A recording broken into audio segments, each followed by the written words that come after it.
Em nome do Pai, do Filho e do Espírito Santo. Amém. Vinde, Espírito Santo, enchei os corações dos vossos fiéis e acendei neles o fogo do vosso amor.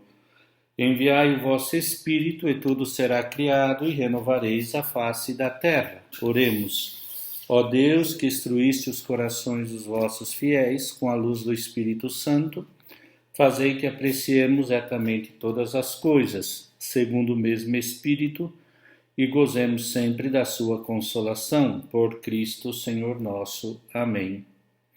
Pai nosso que estais no céu, santificado seja vosso nome. Venha a nós o vosso reino, seja feita a vossa vontade, assim na terra como no céu.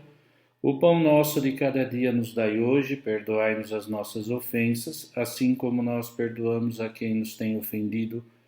E não nos deixeis cair em tentação, mas livrai-nos do mal. Amém. Ave Maria, cheia de graça, o Senhor é convosco. Bendita sois vós entre as mulheres, e bendito é o fruto do vosso ventre, Jesus. Santa Maria, Mãe de Deus, rogai por nós, pecadores, agora e na hora de nossa morte. Amém. Santo anjo do Senhor, meu zeloso e guardador, se a ti me confiou a piedade divina, sempre me rege, me guarde, me governe, me ilumine. Amém. Maria, sede da sabedoria, rogai por nós, Divino Espírito Santo, iluminai-nos sempre. São João Paulo II, que hoje comemoramos 100 anos, ajudai-nos. Hoje eu vou fazer com vocês o último capítulo, ou menos uma parte, mas quero dizer que depois ainda vou fazer uma aula de complementação, colocando alguns pontos que me parecem bom revisar e ao mesmo tempo acrescentar. Então, vamos desfrutar deste último capítulo e aguardo também que vocês possam me fazer perguntas, como digo sempre, caso necessite. Página 103. A santidade cristã. O segmento da parábola do filho pródigo apresenta a entrada em cena do irmão mais velho. O filho mais velho estava no campo. Quando voltou, ao aproximar-se de casa, ouviu a música e os coros. Chamou um dos servos e perguntou-lhe que era aquilo. Este disse: Teu irmão voltou e teu pai mandou matar o novilho gordo, porque o recuperou com saúde. Ele indignou-se e não queria entrar, mas o pai, saindo, começou a pedir-lhe. Ele, porém, respondeu a seu pai: Há tantos anos que te sirvo, nunca transgredi nenhum mandato teu, e nunca tu me deste nenhum cabrito para eu me banquetear com meus amigos. Mas logo que veio esse teu filho, que devorou seus bens com meretrizes, lhe mandastes matar um novilho gordo. Seu pai disse-lhe: Tu estás sempre comigo, tudo que é meu é teu. Porém, este teu irmão, desculpa, queridos, aqui, teu irmão, tudo que é meu é teu. Tu estás sempre comigo, tudo o que é teu é meu.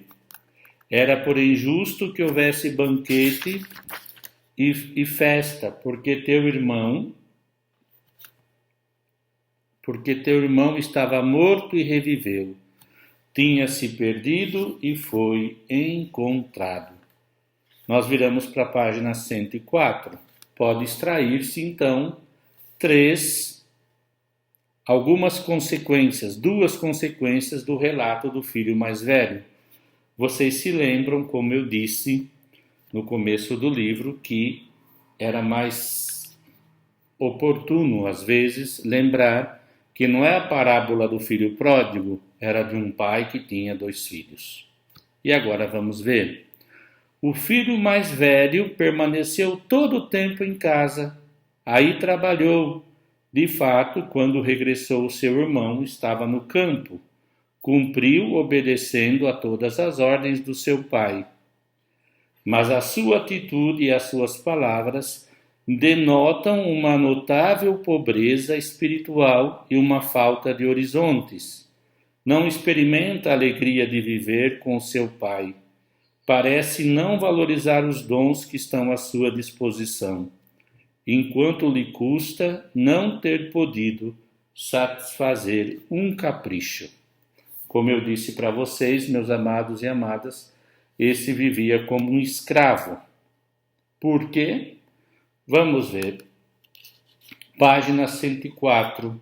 A santidade como tarefa pessoal. Isso sugere algo muito importante. Os dons de Deus, a graça santificante e todos os outros auxílios do Espírito Santo não são algo que se possa guardar num depósito, separado da existência cotidiana. Quem obtém um título acadêmico ao terminar os estudos, certamente fica capacitado para realizar trabalhos, a que só têm acesso aqueles que conseguiram o dito título. Mas sabe que precisamente por isso se lhe exige um contínuo trabalho de aperfeiçoamento, de melhoria e de atualização na sua especialidade. Isto requer que ponha em jogo todas as suas forças, com empenho e quase sempre com sacrifício pessoal. Quem é indolente e negligente nesta tarefa quase sempre acaba por perder os méritos e as suas aptidões. Então, na quinta linha da página 105.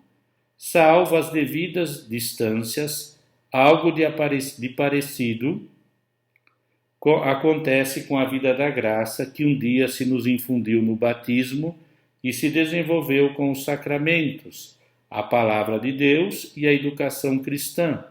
É vida de Deus que se nos dá para viver como filhos seus. E cada um deve corresponder para que se desenvolva e chegue à sua plenitude, que é a identificação com Cristo.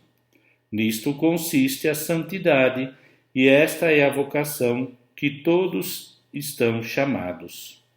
E aqui ele cita o livro de novo do seu mestre, São Escrivão Balaguer, um tema muito lindo. Cita assim, Pozo: todos formamos parte da família de Cristo, porque Ele mesmo nos escolheu antes da criação do mundo, para que sejamos santos e sem mancha na sua presença, pela caridade, tendo-nos predestinado como filhos adotivos por Jesus Cristo, para a sua glória, por efeito de sua boa vontade. Esta eleição gratuita do Senhor em relação a nós marca-nos um fim bem determinado, a santificação pessoal, como nos repete insistentemente Paulo. Esta é a vontade de Deus, a vossa santificação. Portanto, não os esqueçamos, estamos no redil do Mestre para alcançar este fim. Final da página 105, viramos para a página 106. E diz assim: qualquer tarefa, por muito absorvente que seja, sempre é setorial, limitada, não ocupa toda a vida. Há que contar com descansos, interrupções, e o seu desempenho é sempre compartilhado com muitas outras ocupações distintas. A tarefa da santidade é, no fundo, a tarefa dura, porque dura toda a vida, abarca todas as ocupações, vivificando-as desde dentro, exige de uma pessoa todas as suas faculdades. Não há férias, não há momentos nem ocupações retas em que possa ficar entre parênteses. Crer, amar ou esperar em Deus, servir aos outros, viver as virtudes. A santidade necessita de nossa correspondência livre para se desenvolver e crescer. Bom, então ele fala da santidade como tarefa pessoal e relaciona ao tema do filho mais velho, que era displicente, que não fez crescer a sua relação de amor com o Pai. Vivia como um escravo e depois perdeu o sentido, da vida. As coordenadas da santidade. Página 106. A meta é a mesma para todos, a santidade, mas há muitos caminhos para aí chegar. Cada pessoa, além disso, percorre o seu caminho, deixando a marca do seu caráter, do seu modo de ser irrepetível. O resultado é uma biografia de santidade completamente diferente de outra que tenha recebido incluso a mesma vocação específica e os mesmos meios de santificação. Na sua diversidade, todos os seus caminhos se ajustam a umas coordenadas, que se podem sintetizar do seguinte modo, de acordo com o Catecismo da Igreja Católica. A história, cada um tem a sua história, o seu jeito. Faz um caminho, um processo, mas algumas coordenadas, que são comuns a todos os caminhos. Vamos ao primeiro. Ele usa o Catecismo da Igreja Católica. Vamos lá. Ponto de partida. O caminho arranca da vida de todos os fiéis cristãos, isto é, todos os fiéis em todas as situações de vida. Os cristãos, diz o Catecismo, lá no começo da página 107.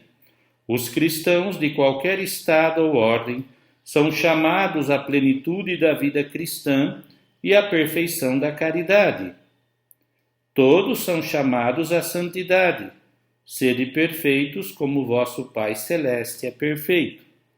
A meta é a identificação com Cristo. O progresso espiritual tende para a união cada vez mais íntima com Cristo. Esta união chama-se mística, porque participa no mistério de Cristo pelos sacramentos, os santos mistérios, e nele no mistério da Santíssima Trindade. Então, nós vimos o ponto de partida, a meta, e agora nós vamos ver o caminho. O caminho, a meta de santidade, alcançarão os fiéis, seguindo, sequela Christi, lembra que eu falei? As marcas de Cristo, fazendo-se conforme a sua imagem e obedecendo em tudo à vontade do Pai. Ou seja, o caminho é o próprio Cristo.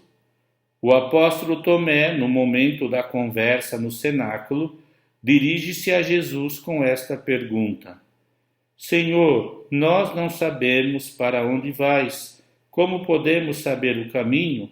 Jesus disse-lhe: Eu sou o caminho, a verdade e a vida. Citando João 14. Último parágrafo da 107. O caminho passa sempre pela cruz.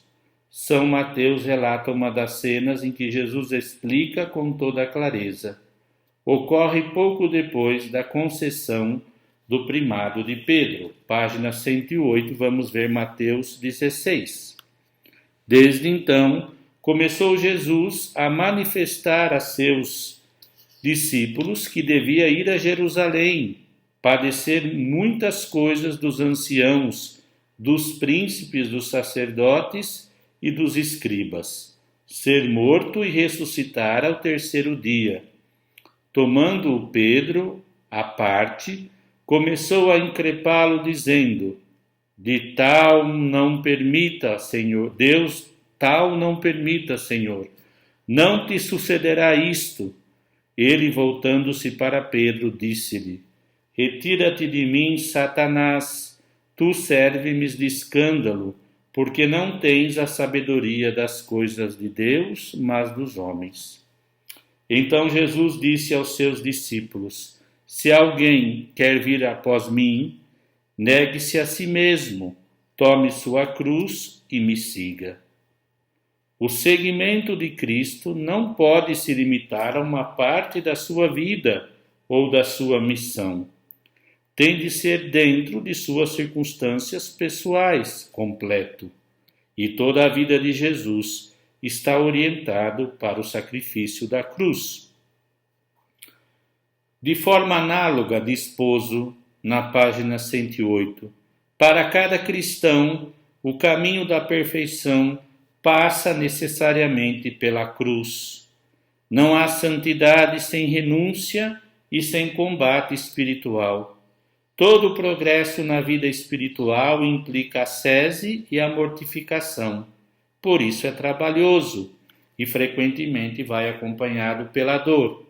Mas, acima de tudo, é crescimento no amor de Deus e leva gradualmente a viver na paz e no gozo das bem-aventuranças.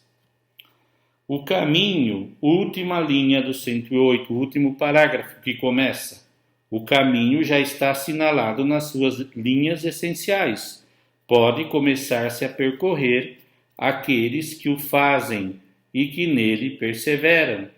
Sem se afastar, alcançarão a meta com toda certeza. No entanto, basta percorrer as primeiras etapas para experimentar que não é fácil, como tudo que lhe vale a pena. Por isso é muito útil fixar-se na vida dos santos, nas suas lutas e na sua correspondência à graça.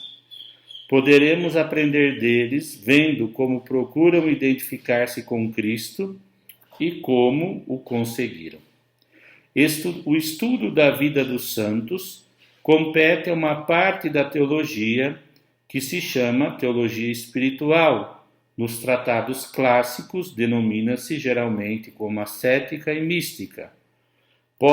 Pode-se dizer com verdade que é a ciência dos santos, porque, ocupando-se em primeiro lugar de Deus, é também uma ciência de experiência vivida.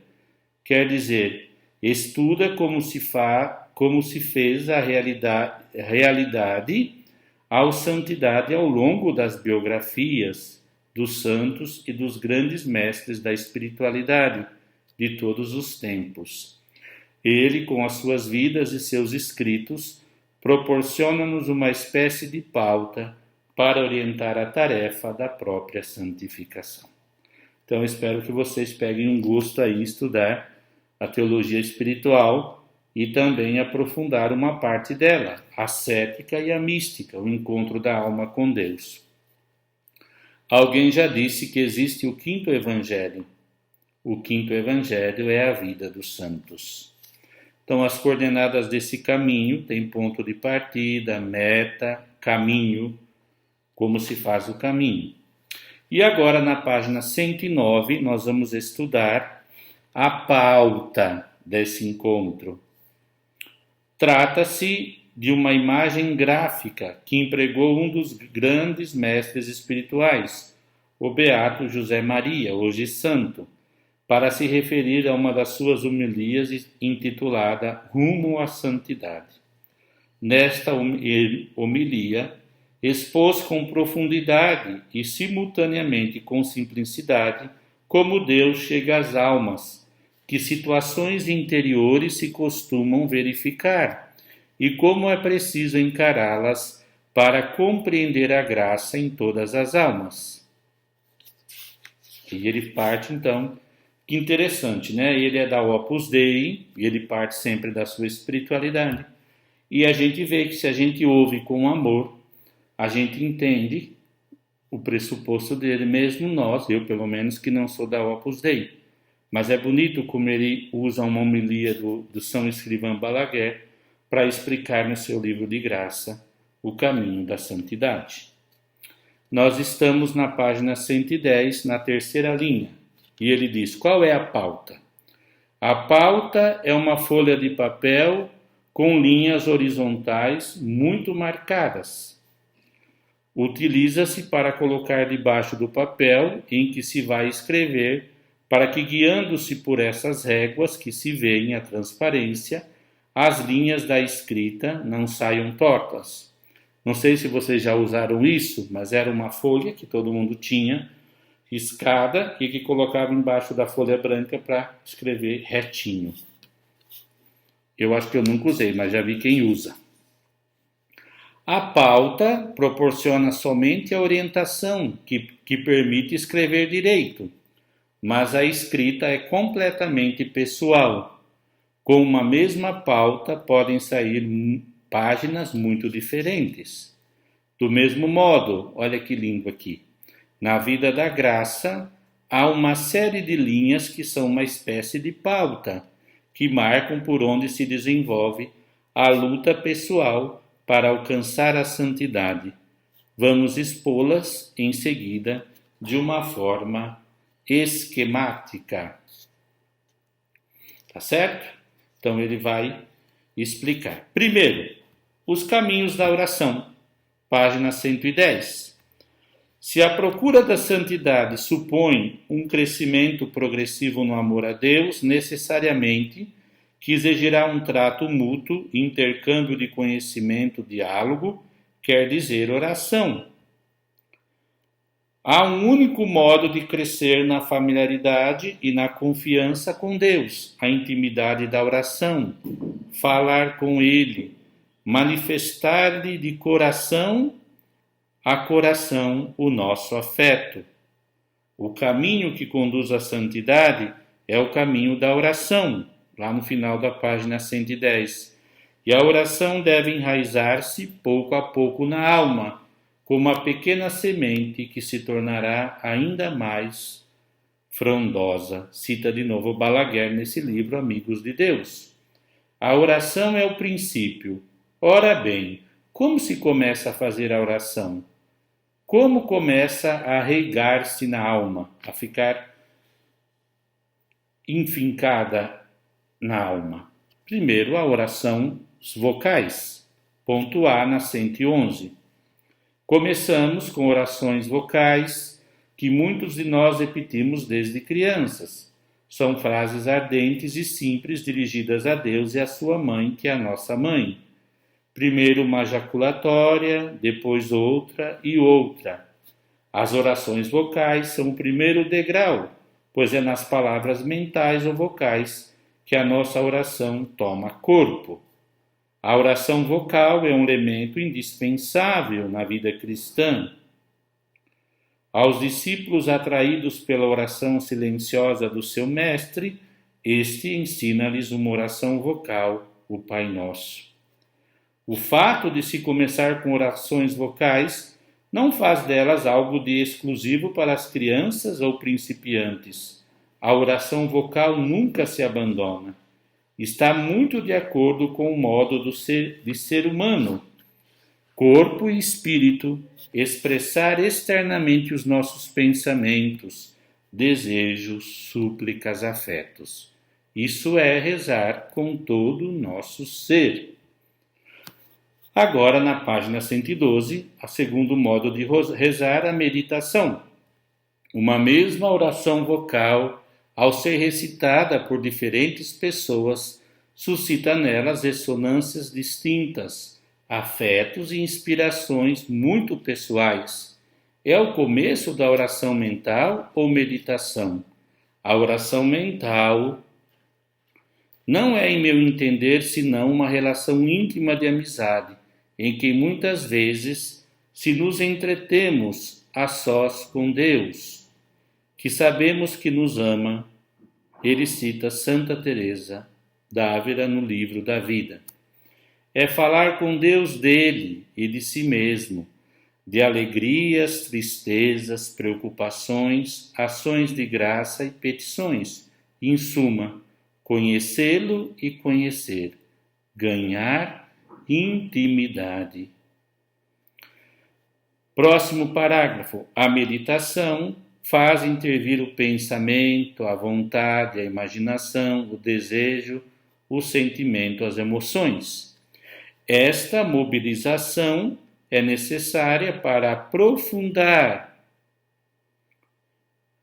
nas convicções de fé, suscitar a conversão do coração e favorecer a vontade de seguir a Cristo, o que significa que é preciso que todas as potências intervenham em cada momento da oração. Vai citando o Balaguer no caminho, depois o catecismo. Último parágrafo da 112.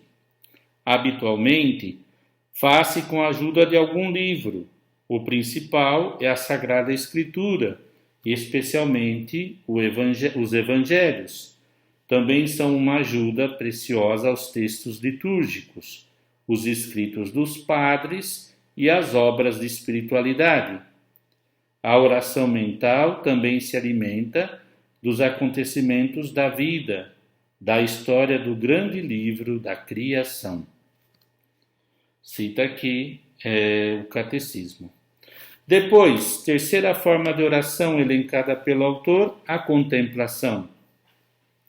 Alimentado deste modo, o amor a Deus cresce e chega a um momento em que as palavras se tornam pobres e abrem-se as portas à intimidade divina com os olhos postos em Deus, sem descanso e sem cansaço.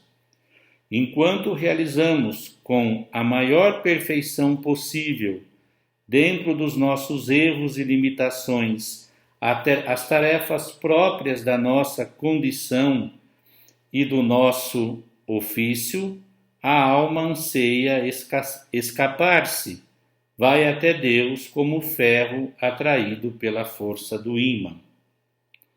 Cita agora o Catecismo mais uma vez, depois de ter citado o livro Amigos de Deus. A contemplação, diz o Catecismo, é o olhar da fé, fixado em Jesus. Eu olho para ele e ele olha para mim, dizia ao santo cura d'Ars, o camponês diante do sacrário. Estas três formas de oração não se excluem entre si. As orações vocais proporcionam alimento abundante para a meditação pessoal. Por sua vez, página 113 a 114 agora. Ao meditar, passa-se muitas vezes a contemplação, sabendo que a contemplação, sobretudo, é um dom concedido a Deus. Outras vezes, a contemplação transforma-se em orações vocais ejaculatórias e vice-versa. Sei que muitas pessoas, rezando vocalmente, como já fica dito, são levantadas por Deus, sem elas saberem como a contemplação elevada. Citando aqui, de novo, Santa Teresa de Jesus, Caminhos da Perfeição. Tá bom? Agora, na página 114, novo tópico. A oração torna-se vida. O fruto da intimidade com Deus, da autêntica vida interior, manifesta-se em toda a vida da pessoa, na sua caridade, no seu trabalho, na sua alegria. Sem mudar nada por fora, trata-se de um novo modo de pisar a terra, um modo divino, sobrenatural, maravilhoso. Talvez nos agrade saborear frases como esta: eu vivo porque não vivo, é Cristo que vive em mim. Oramos como vivemos, porque vivemos como oramos. Se não queremos agir habitualmente segundo o Espírito de Cristo, também não podemos habitualmente orar em seu nome. Cita aqui o Catecismo, e vale a pena repetir. Oramos como vivemos, porque vivemos como oramos. Se não queremos agir habitualmente segundo o Espírito de Cristo, também não podemos habitualmente orar em seu nome. Último parágrafo da 114. A vida ordinária fica iluminada com luzes divinas. Descobrem-se novos panoramas de santificação no trabalho, na convivência, no modo de enfrentar as dificuldades. E percebe-se claramente que vale a pena. Página 115. Mas, ao mesmo tempo que se percebem esses brilhos divinos, levantam-se também nuvens de pó, dificuldades de vários tipos, desencanto, vacilações, experiência da desordem das paixões, que parecem tornar a meta mais longínqua, a inclinação para o mal e a resistência para o bem. Conhecem-se na sua exata dimensão, quando se procura de verdade a santidade. E aqui ele usa Escrivá Balaguer para perguntar: mas como podemos superar estes inconvenientes? Como conseguiremos fortalecer-nos nessa decisão que começa a aparecer-nos muito pesada? Inspirando-nos no modelo que nos apresenta a Virgem Santíssima, nossa Mãe, uma rota muito ampla que passa necessariamente através de Jesus. Olha que lindo, hein? Aqui, ó. Inspirando-nos no modelo que nos apresenta a Virgem Santíssima, nossa Mãe. Uma rota, um roteiro muito amplo que passa necessariamente através de Cristo, claro. Então, já no ponto, na página 115, a humanidade santíssima de Cristo. E aqui é o segredo que nós nos esquecemos, hein? Seguir a Cristo, este é o segredo. Acompanhá-lo tão de perto que vivamos com ele, como os primeiros 12, tão de perto que com ele nos identifiquemos. Neste esforço, por identificar-se com Cristo, pode-se assinalar 4 etapas. Lembre do que eu disse, né? Que a imitação de Cristo primeiro tem que ser seguimento, discipulado, ir atrás de Cristo, ser formado por Ele. Primeiro, nesse processo, primeira etapa, procurá-lo, final da página 115. Procuramo-lo tentando fazer tudo por amor a Ele. Uma faceta desta procura é a luta ascética, para superar as inclinações desviadas que atuam como um quebra-luz que impede de ver o Senhor. Encontrá-lo. Quem procura o Senhor, de certeza que o encontra, porque é o próprio Jesus que sai ao encontro e coloca-se à beira do caminho, para que não tenhamos outra solução senão vê-la. Cita de novo Balaguer. Depois, segundo parágrafo da 116, conhecê-lo na conversa pessoal de amizade que se desenvolve na oração. Depois, amá-lo com todas as forças da alma sobrenatural, com vontade firme de querer identificar-se com ele, ainda que os sentimentos não respondam. Sempre nós gostamos de sentir, né? Mas a experiência de fé passa também pelo não sentir e às vezes pelo desgosto amargo. Procurai-o com fome, procurai-o em vós mesmos com todas as vossas forças. Se o fazeis com este empenho, atrevo-me a garantir que já o encontrastes e que já começastes a conhecê-lo e amá-lo. Cita de novo, amigos de Deus. Então, Senhor, reflete-se na nossa conduta como num espelho. Diz Escrivá Balaguer, segundo Pozo, se o espelho é como deve ser, captará o rosto amabilíssimo do nosso Salvador, sem o desfigurar, sem caricaturas, e os outros terão a possibilidade de o admirar, de o seguir. Depois, no final da 116, está o encontro com a cruz. Mas não vos esqueçais de estar com Jesus, que estar com Jesus é seguramente encontrar-se com a sua cruz. Quando nos abandonamos nas mãos de Deus, é frequente que Ele permita que saboreemos a dor, a solidão, as contradições e as calúnias, as difamações, os escárnios por dentro e por fora, porque quer conformar-nos à sua imagem e semelhança.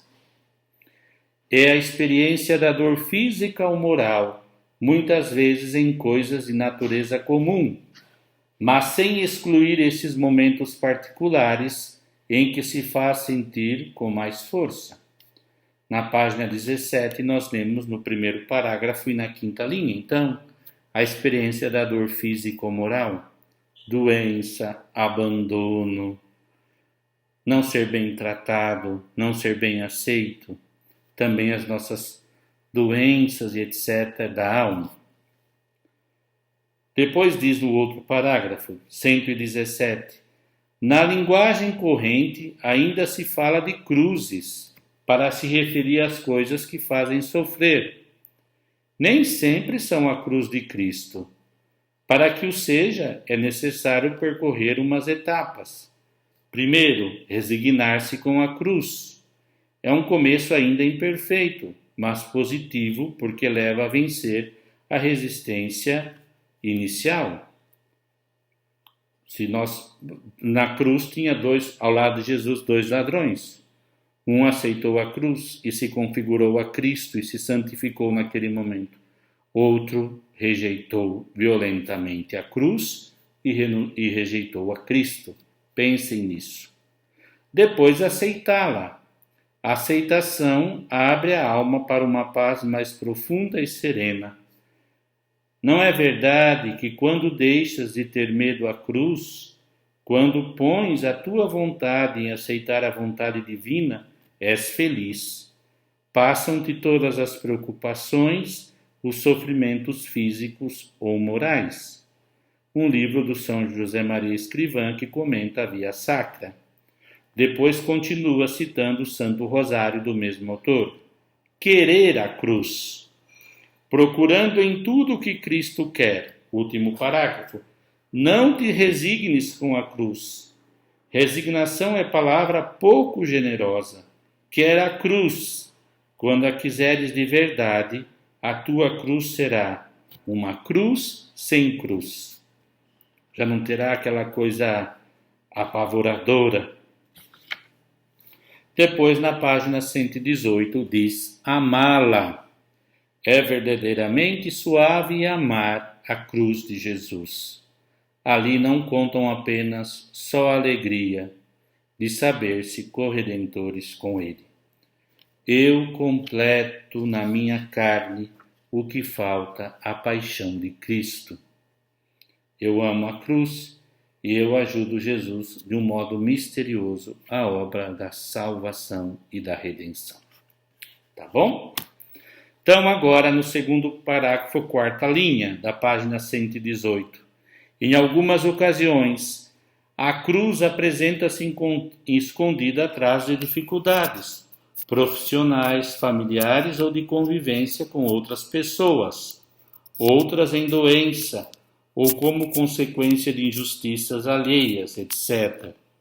Se com a fé e movido pela graça, o cristão penetra mais além e aceita tudo o que oferece por amor, então chegará a descobri-la. Um cristão sabe que deve pôr os meios humanos ao seu alcance para resolver todas as dores, evitar as injustiças, defender os seus direitos e etc. Mas depois, seja qual for o resultado, deve vir a aceitação, o abandono nas mãos de Deus. E aqui ele cita de novo o livro Amigos de Deus. Vamos ler. Página 118, primeiro, segundo, terceiro, quarto parágrafo. Quando não nos limitamos a tolerar e, pelo contrário, amamos a contradição, a dor física ou moral e oferecemos a Deus em desagravo dos nossos pecados pessoais e dos pecados de todos os homens, asseguro-vos que então essa pena não esmaga. Já não se leva uma cruz qualquer, descobre-se a cruz de Cristo com o consolo de que o Redentor se encarrega de suportar o peso. Nós colaboramos como Simão de Cirene, ajudando o Senhor a carregar a nossa cruz, a minha cruz. Quem carrega é Cristo. Eu dou uma força como Simão de Cirene. O último parágrafo da 118. Ora bem, isto sem abandonar a oração, mas ainda rezando com perseverança, chamando com a porfia da mulher cananeia. Senhor, valei-me. Mateus 15, 25. Vou ler.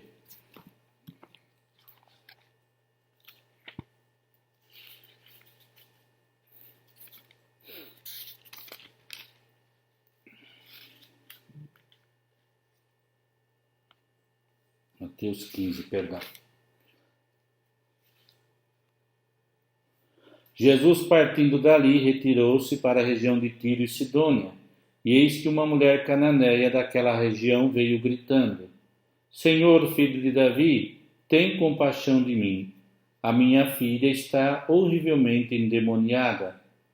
Ele, porém, nada lhe respondeu. Então os seus discípulos se chegaram a ele e pediram-lhe: Despede-a, porque vem gritando atrás de nós. Jesus respondeu: Eu não fui enviado senão as ovelhas perdidas à casa de Israel. Mas ela, aproximando-se, prostrou-se diante dele e pôs-se a rogar: Senhor, socorrei-me. Ele tornou a responder: Não fica bem tirar o pão dos filhos e atirá-lo aos cachorrinhos. Isso é verdade, Senhor, ela disse. Mas também os cachorrinhos comem das migalhas que caem da mesa dos seus donos. Diante disso, Jesus lhe disse: Mulher, grande é a tua fé. Seja feito como queres. E a partir daquele momento, sua filha ficou curada. Eu li Mateus 15, do 21 ao 28. Mateus 15, 21, 28. Volto lá 119. Senhor, valei-me, no começo. Deste modo, com uma clareza que Deus põe no entendimento de que não há mal sem contradição, nem a contradição que não venham para o bem. Deus do mal tira o bem. E a oração brota agora em largo caudal, manso e seguro. Página 119. O diálogo com a Santíssima Trindade. Vamos ler. O coração sente então a necessidade de distinguir e adorar cada uma das pessoas divinas. De certo modo, é uma descoberta que a alma faz na vida sobrenatural e entretém-se amorosamente com o Pai, e com o Filho e com o Espírito Santo, e submete-se facilmente à atividade do Paráclito vivificador, que se nos entrega sem o merecermos os dons e as virtudes sobrenaturais. Citando ainda Escrivá Balaguer, continua: as palavras tornam-se supérfluas, porque a língua não consegue expressar-se e o entendimento aquieta-se se não se discorre. Olha-se, e a alma rompe outra vez a cantar um cântico novo, porque se sente e sabe também, olhada amorosamente por Deus a toda hora. Último parágrafo da 119. É o caminho da contemplação e da intimidade com cada uma das pessoas divinas que se faz vida real no cristão. É antecipação e prenda na terra da que possuirá na vida eterna. Olha que lindo, hein? Me comove. Página 120. Aqui neste caminho, as paixões não se acalmaram definitivamente. Não é de estranhar ao experimentarmos que continuamos a ser de barro e que o acrião da concupiscência não desapareceu. Nem tampouco deixar de espreitar a tentação do desânimo, da tribulação, da escuridão, mas a alma avança, colocada em Deus. Jesus, perante a tua cruz, que vale a minha? Perante as tuas feridas, os meus arranhões? Que vale perante o teu amor imenso, puro e infinito, o minúsculo fardo que tu colocaste sobre os meus ombros? Terceiro parágrafo. Dessa forma, alcançamos uma familiaridade com Deus, forjada ao longo da vida, através de contínuos encontros com Ele, e no final, introduzir-nos-á na plenitude de sua vida, a qual a graça é antecipação. Eu convido, antes de ler esse último parágrafo, que vocês possam, depois eu vou dar o roteiro de estudo, um guia de estudo, mas pensar, você faz parte de algum grupo, você se sente chamado a uma espiritualidade. Eu sou mariano, por exemplo, sou mariólogo e mariano, que você possa colocar assim em sinopse, o autor citando a espiritualidade dele, que é da Opus Dei, e você na sua. E ver como todos os caminhos, quando a gente se encontra com Cristo, nos leva a Deus, Pai, a Trindade Santa. Enxugar-lhe-ás todas as lágrimas dos seus olhos. Não haverá mais morte, nem luto, nem grito, nem dor, porque as primeiras coisas passaram. Eu sou o Alfa e o Ômega, o princípio e o fim. Darei gratuitamente a fonte da água da vida ao que tiver sede. Aquele que vencer terá esta herança, e eu serei o seu Deus, e ele será o meu filho. Final da página 120. Então, está aqui a vida da santidade, né? A santidade cristã. Muito lindo, né? Gente, olha, quase 50 minutos. Então, eu vou deixar para vocês um roteiro de estudo e ainda vocês vão encontrar no Moodle, e eu vou mandando, uma aula complementar, onde eu quero fazer uma síntese da síntese. Não sei se vou usar só o catecismo ou outros autores, outros esquemas meus, mas para a gente fazer uma revisão geral, tá bom? Fiquem tranquilos, que tudo vai dar certo. Vocês entregarão o trabalho e a gente poderá finalizar o curso. Mas, sem dúvida, esse livro é uma pérola. E da forma que ele conduz através do evangelho dos dois filhos, do filho pródigo e do filho que fica na casa, a gente vai entendendo muitos conceitos. E não é genérico, é profundo. Mesmo? Tá bom. Descansem. Paz e bem. Obrigado.